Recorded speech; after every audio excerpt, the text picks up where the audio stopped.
Alrighty, hi guys. This is the lesson video for topic 1.3 International Trade. It corresponds to chapter 33 in your books. So a recap from the last topic. Economics as a Science, we talked about what economic models are and what they consist of. They are simplified versions of reality that help us understand the economy. We're going to be looking at a model today that helps us definitely understand something that's very complex, international trade. We talked about the ceteris paribus assumption, the all else equal assumption we use. And we talked about how graphs are used as our models. They help us visualize relationships. And the concept of opportunity cost from the first topic, 1.1, that next best choice we give up when we make a decision, we want to consider that as a cost when we're making a choice. So all of that's going to come through today, and I do want to go ahead and say that this topic 1.3 and moving forward, the course is ramping up a teeny bit. 1.1 and 1.2 were more introductory topics, which is why you move through them pretty quickly in that first week, and now we're kind of moving into more complex topics. So feel free to pause this video and take lots of breaks as you're going through. So our key questions for this topic are going to be, what is a production possibilities frontier? That's the name of our model. How does international trade help an economy? And what are the effects of tariffs and quotas? So, real quick, just to talk about some international trade language. You might have heard the term globalization thrown around in your political science or other social science courses, maybe even more humanities courses as well. Lots of people in academia like to talk about how the world is becoming more deeply interconnected in modern times, and that certainly applies to global economies as well. So for us, globalization means trade and the production of all the things we take for granted require the interaction of lots of different countries and lots of different economies. So if you take your smartphone as an example, and if I were to ask you where was your smartphone made, the first country that might pop into your head is the country it was assembled in, maybe China or somewhere in that area. But when you really think about where that cell phone was made, it was not entirely made in one country. It was lots and lots of countries. The minerals were mined in one specific country. It's programmed in another, assembled in another, and lots of international interaction had to happen to formulate something complex like a cell phone. If you watched the pencil video from topic 1.1, that video explained how even very, very simple things, not even complex things like a smartphone, but simple things like a pencil require lots of interaction. And that's to our benefit. So trade has just grown even more in recent years, and the reason it's kind of exploded and become more popular, and all things from pencils to cell phones have that interconnected globalization quality to it, is because we're able to have more if we don't have to do it all on our own. The pencil video showed we couldn't create a pencil from scratch on our own as one person. The same goes for entire economies. If the United States and our resources, our businesses, our factories had to produce everything, it would be a lot less if we couldn't take advantage and interact with the resources and economies of other nations of the world. So I have this little graph here. So this is global exports over time. So just a little bit of vocab. When something is produced domestically and sold to a consumer in another country, we call it an export. So some stuff that's made here in the USA and bought by someone in another country, that's going to be an export for the United States. And then imports are the opposite, stuff that other countries make and then are purchased here in the US. So here I have global exports, which you can see that really in the past 50, 60 years has just exploded really dramatically. Some of these dips here in recent years have to do with, recessions here, specifically in the United States, when global production in general is lower. But you can see that for most of human history, the world's economies have not been interconnected. And as we've advanced in transportation technology and other technologies, we've become more interconnected and we're able to have more stuff and deal with scarcity better, which is great. All right, so on to our model.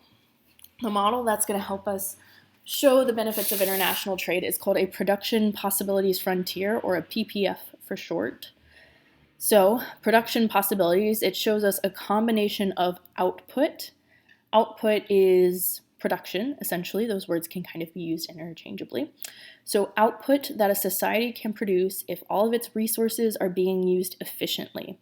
So that word efficiently is really important. So what a PPF tells us is if we're doing a good, sustainable job using all of our land, labor, and capital.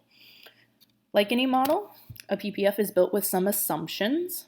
So we assume that the resources and the technology in the society are going to be fixed. And when I say fixed here, I don't mean not broken, I mean they don't change. It's kind of that ceteris paribus. They're set at a certain level, right? So technology is not improving, we're not coming up with new resources, we're going to assume they just stay at a constant level. And given the set level of technology and resources, that PPF, that graph tells us what we can produce in terms of final goods and services. And that product market, if you remember from the circular flow diagram. And another assumption of our production possibilities frontier is that we only assume a society can produce two different types of goods. So I have two examples here. We're going to pick something called Natty Light and Franzia, but you can use any two goods. So if we were to model what the US economy could produce, there would be hundreds of thousands of goods and services that we could use our resources to produce. But again, a model is a simplified version of reality. So any society that we're trying to illustrate using a PPF, we're just going to assume it has two things to produce. It could be any two things. The traditional economics example is guns and butter. That's what I was taught in school. It's supposed to show society's trade-off between wartime and peacetime production. But for us, I am picking some cheap alcohol. It's an example I came up with a long time ago in an effort to get college students' attention, so I've kind of stuck with it. So Natty Light, or Natty for short, it's called Natural Light really, is just a cheap beer, and Franzia is a cheap wine that comes in a box, and there's a plastic bag with a spigot on it in that box. So cheap alcohol are our two goods.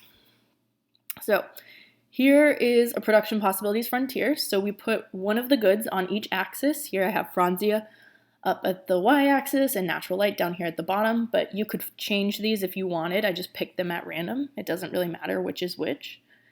And this is your production possibilities frontier. It's a downward sloping line, and that's pretty much it. So, not too scary, not too complex. There are some interesting points about the PPF. So first of all, each of the intercepts represent the maximum amount of each good we could produce.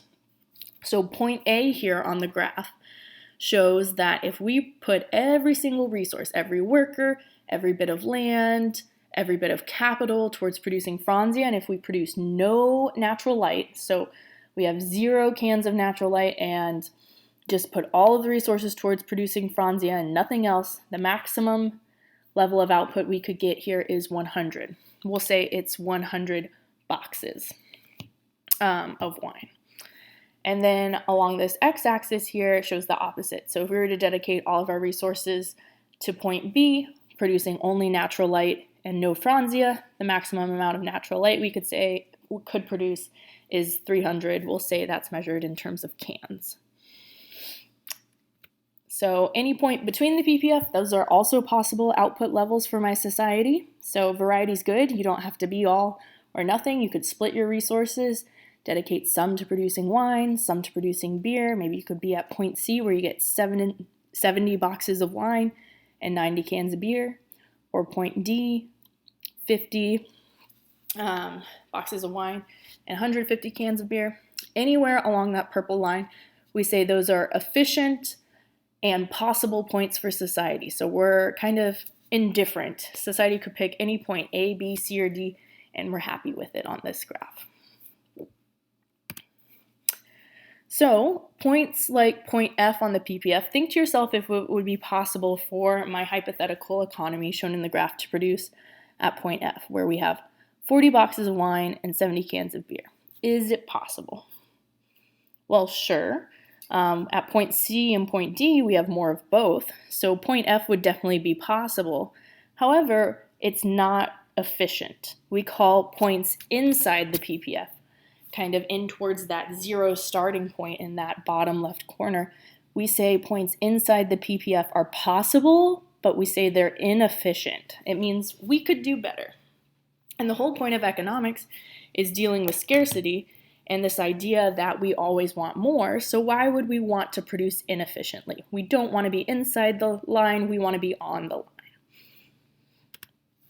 Now, points like point E here, those are points that are desirable, right? At point E, we have more of both. We would like that, but it is not currently possible for our economy. So we say points outside the PPF, they're not possible. Even though we would like them, we could always have more. Our current resources don't allow us to produce at a level outside of that line. All right, so we're going to talk a little bit about the slope of the production possibilities frontier. It's downward, which we also described as negative or inverse in the last topic. And the reason it's downward sloping is because of that idea of opportunity cost. So our definition of opportunity cost is the next best alternative you give up when you make a choice. So if we think about a society and their opportunity cost when it comes to production, when we use a PPF, the opportunity cost of producing one good is the amount of the other we could have had instead. So in our example here, our PPF of wine and natural light, every time I decide to produce more Franzia or wine, it means I have to sacrifice beer that I could have made instead, and vice versa. The opportunity cost of producing more beer is going to be the wine I could have instead. And so this downward sloping line actually represents that idea.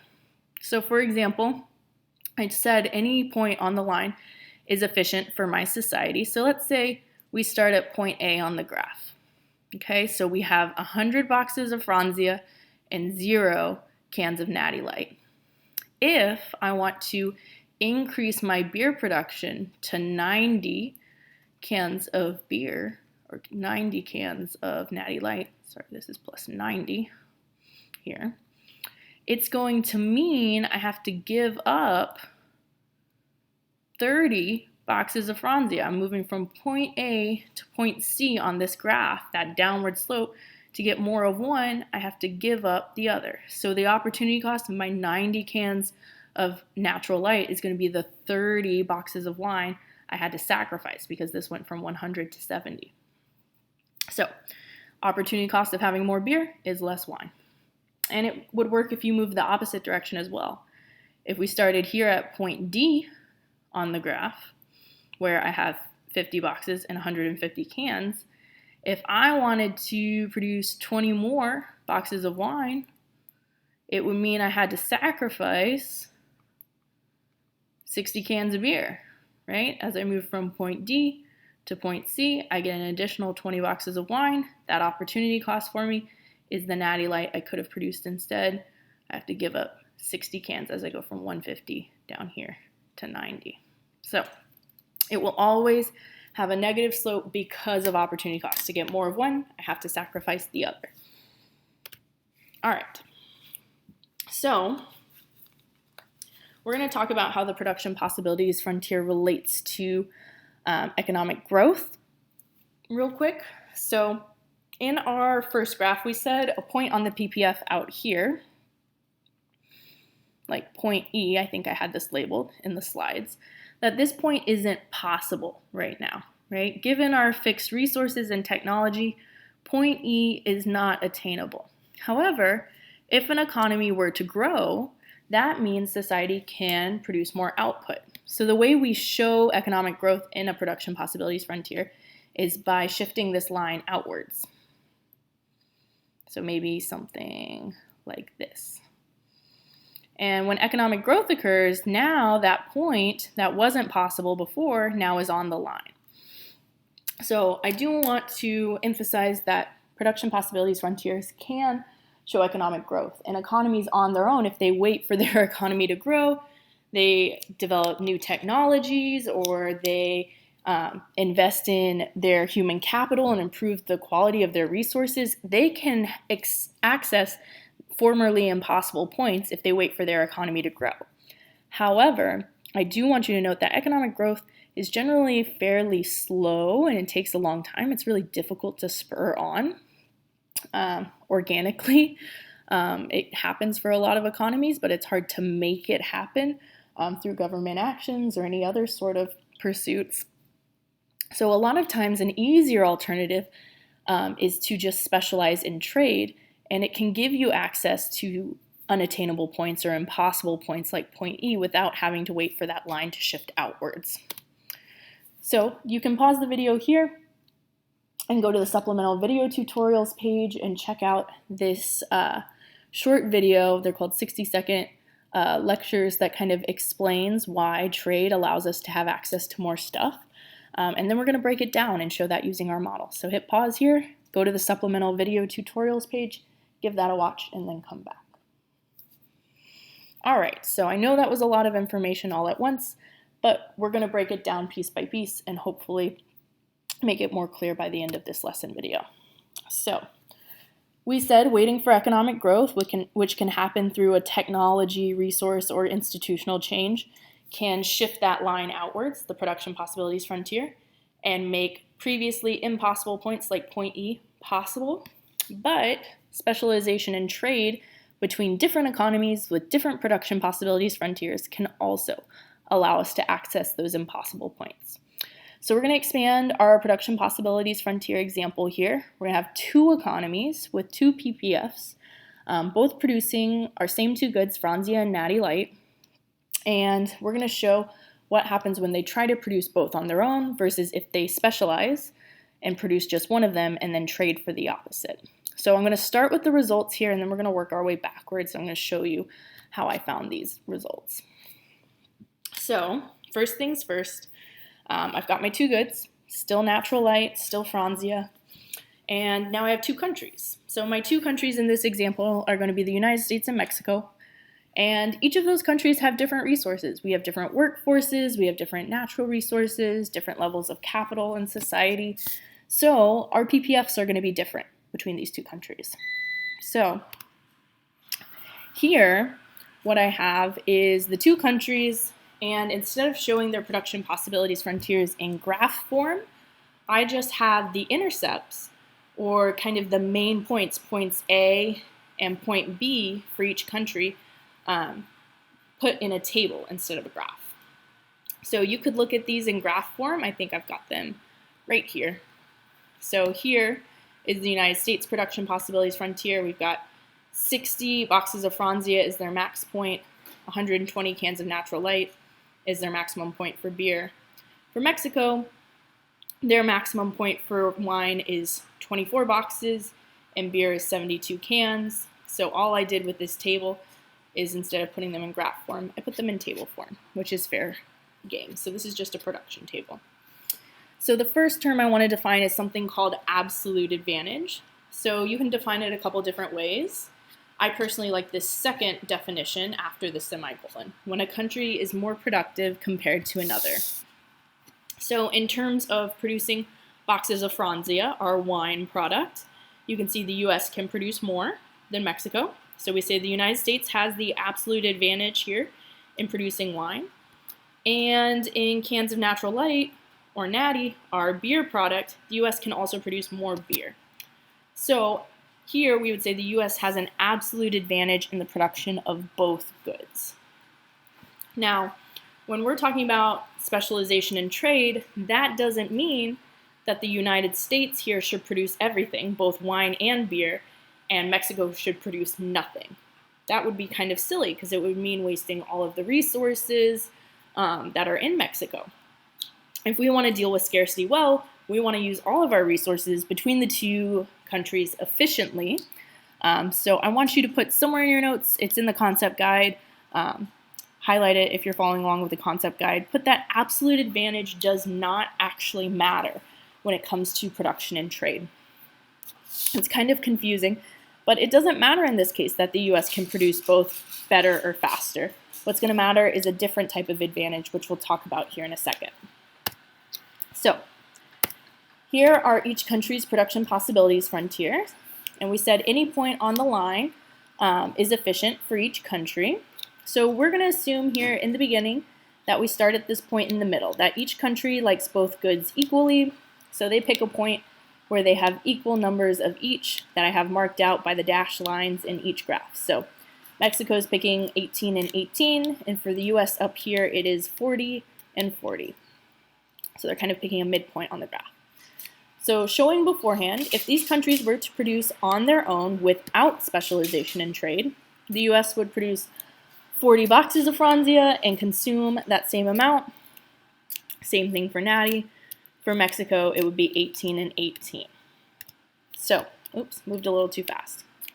So before specialization in trade, you can only access points on your production possibilities frontier. What you produce is what you consume, and that's it. So my maximum number of production for beer and wine between the two countries is 58 of each. So what I'm going to show you now is what's possible if instead of trying to do both countries trying to produce both wine and both beer, what happens if they split it up? And so I'm going to show you the results here, and then I will show you how I got to those results. We're kind of doing a little bit of a backwards design here. So let's say hypothetically that the United States produces all Franzia and no natural light. So if you remember from their graph, they move from this point on the graph up here where they have 60 boxes of wine and no beer. Okay? And Mexico is going to do the opposite. Instead of producing 18 and 18, let's assume they specialize in beer production. So they produce no wine and all beer. So we get 72 cans. So that's what we have here. Production for the United States is going to be 60 boxes of Franzia. Production for Mexico is going to be 72 cans of Natty. And let's assume they trade with one another. Let's say the United States, of their 60 boxes of Franzia, they'll keep 41 for themselves and give the remaining 19 of them, of the 60 total, to Mexico. And Mexico will produce a total of 72 cans of beer. They'll keep 25 for themselves and trade 47 to the United States in exchange for that wine. You can see both countries are going to consume more with trade. So if we were to mark that on our graphs here, you can see point C is our new production point, C for production. That would be impossible if each country were on its own trying to produce this. This would be impossible. It's outside of the PPF. But here we just said if they split up the work, they can exchange it with one another and have access to more. So that's kind of the primary benefit of trade. Everybody gets more with specialization in trade. So now I'm going to show you how I figured out that the US was going to specialize in wine and Mexico in beer. So if I look at this daily production table that I started off with, we have possible production for each of these, and we said the United States has an absolute advantage in the production of both goods. So the real question is, how did I figure out that the US should make wine and Mexico beer when it looks like at first glance that the US is better at both? So what you have to do is you have to calculate the opportunity costs for each country. So calculating opportunity costs involves creating a ratio out of these numbers here in the table. So if opportunity cost is what you give up to produce something, it's going to be a ratio for each country. So I like to calculate opportunity costs for one country at a time. So I know for the United States, every day they can produce 60 boxes of wine or 120 cans of beer. So when they produce a box of wine, their opportunity cost is the amount of beer they could have had instead. So since the cost of wine is beer, I put the number for beer at the top of this ratio here. So there's the number for beer, 120. And I divide it by what I actually get, the 60 boxes of wine. So I'd say the United States opportunity cost for producing one box of wine is going to be 2 cans of beer they could have made instead. And then the opposite is true. If I wanted to calculate the United States opportunity cost for producing a can of beer, it's going to be the amount of wine they could have made instead. So they could have had 60 boxes of wine, so I put that up top, divided by what they actually got, 120 cans of beer. You simplify that down, every can of beer that the United States produces, they could have used those same resources to produce about half a box of wine. Now, in reality, you can't cut a box of wine in half. Obviously, these prices, real costs, would be measured in dollars, so whatever the cost of half a box of wine is here. But we're just going to assume, we're not going to mess with converting into dollars and cents. We'll just measure the price of one and the other. We're assuming barter here real quick. To calculate Mexico's opportunity cost, we're just going to use Mexico's numbers, the 24 and the 72. Their opportunity cost for producing wine is beer they could have had instead. So it's going to be beer that they could have had over wine that they do have, 72 over 24. Type that in a calculator, and it should simplify down to 3 cans. That means every box of wine that Mexico produces, they could have produced 3 cans of beer instead. And then we flip the ratio to get the opportunity cost for beer. Every can of beer that they produce is a cost of 24 boxes of wine they could have had instead over the 72 cans they got, or 1/3 of a box. So once we calculate opportunity cost, we can find something called the comparative advantage. So this is different than absolute advantage. Absolute advantage, we said, does not matter for specialization in trade. What does matter is this advantage, comparative advantage. So this definition is very, very important. So comparative advantage means you can produce that good at a lower opportunity cost than your competitor. So here, those calculations of opportunity cost really matter. So in my opportunity cost table here, for boxes of wine, the United States opportunity cost is 2, and Mexico's opportunity cost is 3. So the US gives up less than Mexico does when producing a box of wine. So we say the United States here is going to have the comparative advantage in producing wine. Their cost is lower. Their cost is lower. When it comes to production of beer, we can see that the United States cost of 1 can of Natural Light is 1/2, whereas Mexico's is only 1/3, right? 1/3 is less than a half. So in this case, Mexico's cost of beer is lower. So even though it looks like the absolute advantage was with the United States to produce both in the beginning, we say the United States has a comparative advantage in producing boxes of wine and Mexico in cans of beer, so that's how they specialize. That's why the United States produces all wine and no beer, Mexico produces all beer and no wine, and they trade for the difference. Okay, so the last little bit is to find something called the terms of trade. So the terms of trade is going to be the price or exchange rate of a good. And whenever I ask you for the terms of trade of an item, there are going to be multiple answers. So the rule for finding an acceptable terms of trade is as long as the terms of trade are between the opportunity costs, the ones you just calculated in the last table, the trade benefits both sides. So I'm going to go back to this table here. So the terms of trade is like another way of saying price. So the price for the box of wine is going to be between these two numbers, the two opportunity costs.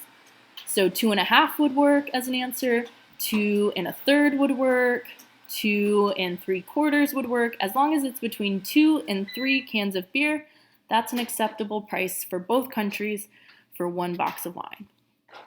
And the reason that works is because both countries will benefit. So from the beginning, if you think about, we established earlier, the United States is going to produce and specialize in wine production, and their cost of producing wine is 2 cans of beer. So that's the minimum they're going to be willing to accept in exchange for that box of wine. Mexico, on the other hand, when they're looking to trade some of their beer for that wine that the US produced, they're not going to pay any more than 3 cans of beer. Otherwise, they could produce that box of wine on their own because that's their opportunity cost. So if it's between these two numbers, both countries win. The US gets more than it costs them, and the US pays less than it would have cost them to make it on their own. So 2.5, 2.75, 2.3, all of those numbers would work. Alternatively, if I were to ask you about the terms of trade for 1 can of beer, it would be somewhere between 1/3 of a box of wine and 1/2 of a box of wine. So 0.4, 0.45, right? Type these fractions into a calculator to get them in decimal form if you're ever confused. So terms of trade falls in the middle. All right, so we're going to do another problem here from the beginning. I'm going to talk you through it. So I've got 2 countries again, Canada and the United States, and I've got their daily output and I've got their opportunity cost here. And we're going to answer these 3 questions. First, we're going to calculate the opportunity costs for each country to produce each good. Our two goods are going to be food and cars this time. We're going to figure out who should specialize in what and how much food a car will trade for. So we're going to work our way from the beginning. So first, calculate opportunity costs.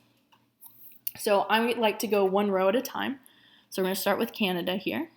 Okay, so I'm just going to work with these two numbers. It's going to be a ratio of 100 and 20. So Canada can produce 100 units of food per day or 20 cars per day. So if I want to calculate the opportunity cost of food, it's the amount of the opposite, the cars they could have had instead. So it's going to be 20 over 100, or 1/5. So what that means is every unit of food that Canada produces, they could have produced 1/5 of the other good, or a car instead. The opportunity cost for cars is the amount of food we could have produced instead. So it's going to be 100 over 20, or 5 units of food we could have had instead of each car. For the United States, we're going to be working with these numbers, the 500 and the 50. The United States opportunity cost for food is going to be cars they could have had instead. So it's going to be 50 over 500, which simplifies down to 1/10 of a car. And the opportunity cost for producing a car for the United States is food they could have had instead. So 500 over 50, or 10 food. So that's question 1 done. Now we want to know who should specialize in food. So we specialize according to comparative advantage. So comparative advantage means you can produce that item, food, for a lower opportunity cost. So who has the lower opportunity cost here in the food column? It's going to be the United States, right? 1/10 is less, or a lower cost than a car. So comparative advantage means the United States is going to produce the food. And over here, the opportunity cost for cars is lower for Canada. So Canada is going to produce cars. So the US is going to make all the food, and Canada is going to make all the cars, because that's our comparative advantage. Lastly, if Canada and the United States would trade, how much food will a car trade for? So here, I'm asking you for the price of a car in terms of the other good, food. So to find the price of a car, I need to look between the opportunity costs for cars. So anywhere between 5 and 10 units of food would work. So 6 would be an acceptable answer, 7.5, 8, 9.3. As long as it's between 5 and 10, both countries are happy. All right, so there's some more practice problems like that, calculating them out. Definitely try the practice quizzes and practice application questions. All right, the last little bit of this chapter is more conceptual. So this quote I like a lot. It's from your textbook, and it kind of veers a little bit more into the political side of things. So politicians like to debate about trade all the time, even though economists, for the most part, are pretty much in agreement that trade is a good thing for most economies. Lots of people see economic growth and trade in a global economy as a competition. But I really like this Ben Franklin quote that shows that no nation was ever ruined by trade, because if you look historically, the economies that tend to suffer a little bit more are the ones that are cut off from the rest of the world rather than the ones that interact with other countries in a global context in exchange with one another. So there's lots of misconceptions about trade. So those misconceptions about trade lead to something called protectionism. Protectionism is a government policy that restricts or restrains international trade. They can take on different forms, but the most common argument in favor of protectionism is to protect something. And so what that something is are domestic industries and jobs. They're protecting them from foreign competition. So for example, in the beginning there, when we worked that question about the US and Mexico, our initial starting point for the United States was where the US was producing both beer and wine itself. And then after we calculated comparative advantage, we showed that the US should actually just specialize in all wine production and Mexico should specialize in all beer production. So hypothetically, if the United States went from a closed economy that didn't interact with Mexico's economy to an open one, we would maybe see some of those beer jobs go to Mexico and the wine industry start thriving a lot more. So a lot of times protectionism is a response to seeing that shift in comparative advantage and certain industries suffer. So it's an effort to protect one specific industry.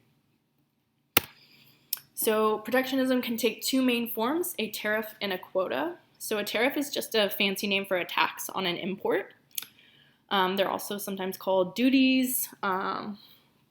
It's just a special tax for goods coming from another country. A quota is similar in that instead of taxing goods that come in from other countries, we just limit the amount that's allowed to come in. But both of these, in effect, will make products more expensive, the imported products specifically. So if you tax something, it's going to be pricier. If you limit the amount that's allowed to be sold, it's going to be more expensive. And so the result is that product will become more expensive. And that's most economists' main objection to protectionist policies, is that it hurts consumers. It makes all of the stuff we buy, from iPhones to pencils, pricier. So the biggest losers when it comes to protectionism is going to be the consumer. People say, well, why don't they just buy the domestic product? We're not taxing those if it's a tariff approach. Well, sure, but if I'm a domestic producer and I see my competitors, the foreign seller of whatever product it is, raising their prices, I'm going to go ahead and raise them too, because that's just a seller's nature in a market economy like we have here. So tariffs and quotas make the product more expensive. The biggest losers are consumers. The winners would be the domestic producers, who now get to benefit from those nice high prices that they can sell their products at, and less competition from a foreign business importing things. So there's four main arguments for protectionism. The first is the national security argument. All of these arguments have, the first three all have some merit to them, but there's quite a few drawbacks to them. So the first argument in favor of protectionism, putting up a tariff or a quota, is going to be national security. There are some goods and services that are so important to national defense that we shouldn't rely on another country to produce them. We should just make them ourselves. So think tanks, guns, fighter jets, all that good stuff.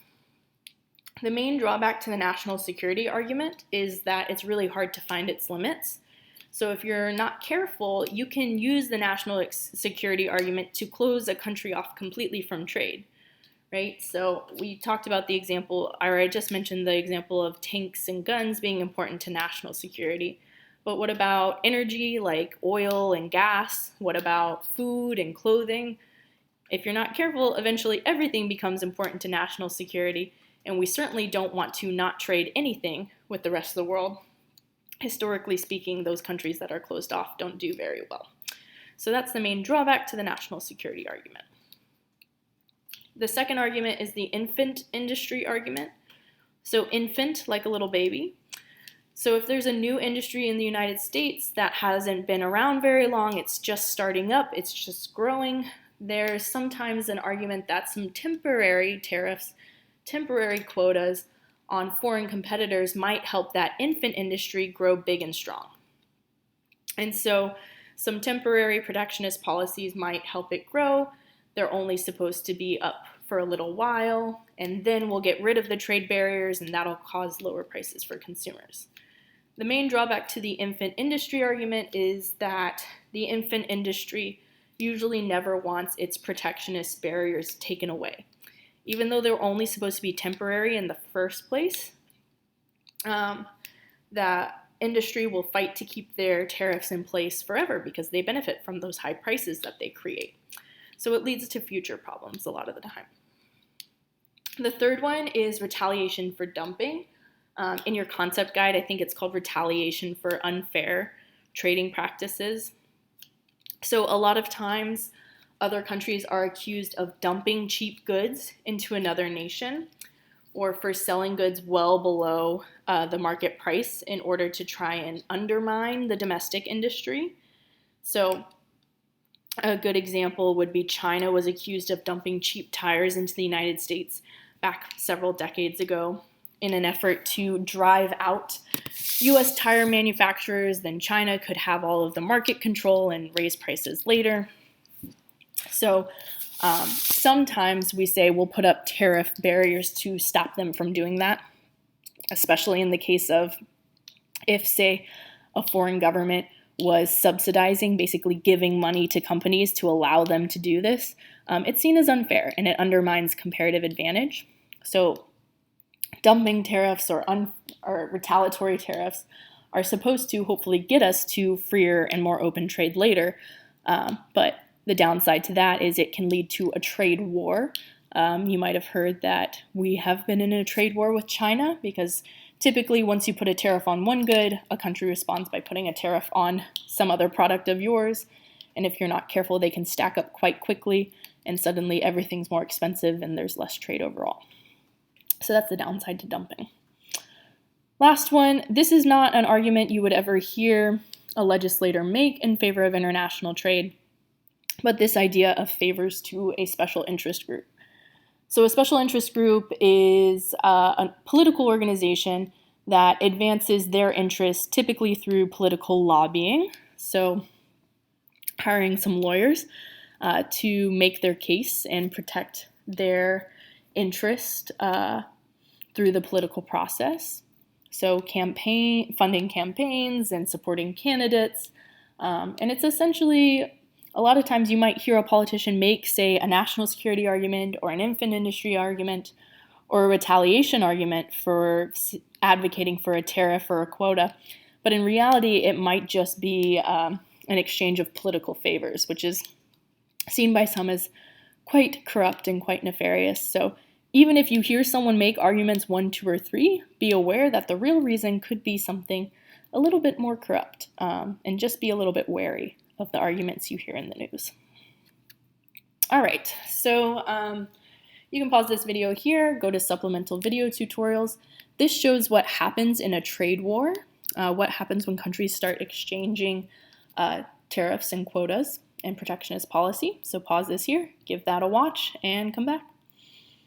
All right, so hopefully you saw that trade wars also lead to unintended consequences, another cost of protectionism. That's why overall economists don't advocate for tariffs and quotas. We advocate for free trade just because the arguments in favor of it all have downsides, and a lot of times the costs just don't outweigh the benefits. All right, these last couple of slides touch on some more common arguments for protectionism that just don't have a lot to back them up. So a lot of times you might hear the argument that we need tariffs and quotas to protect domestic jobs, that free trade is bad because it leads to less jobs. And so we need to save the American jobs by putting up tariffs and quotas because labor is cheaper in other countries and it'll hurt American workers. The downside to this argument is again those unintended consequences.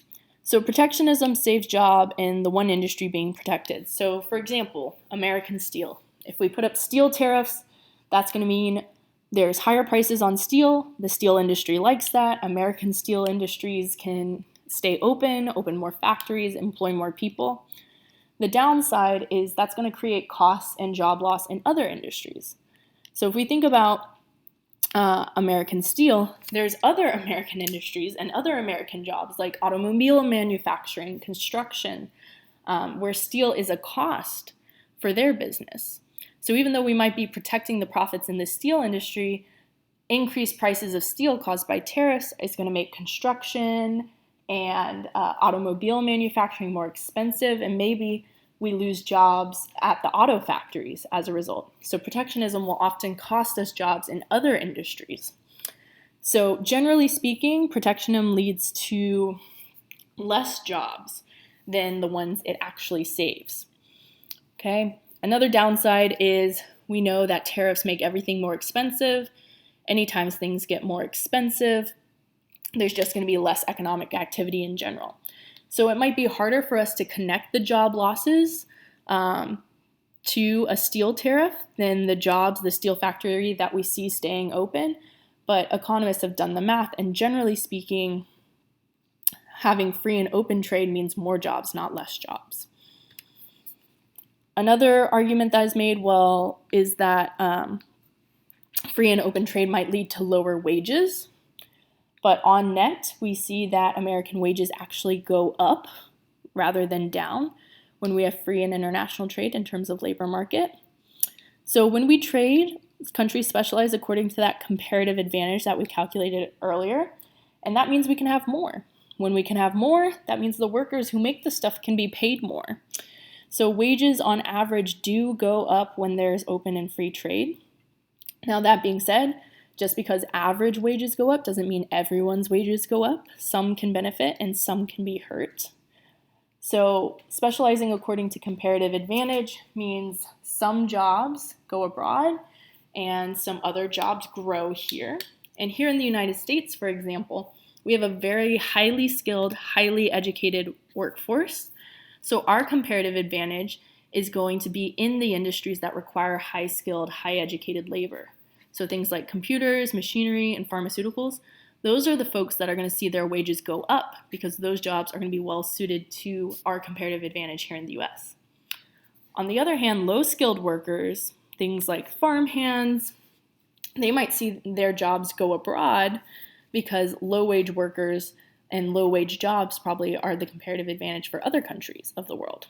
So because they see their jobs leaving or they see increased competition from foreign workers with low skills, their wages are likely to go down. So an argument can be made that even though average wages are going up, that vulnerable workers are more hurt, and so that we need to protect them, or we need to do something to make sure some of the benefits of trade are passed on to our low-skilled workers, which is worth noting.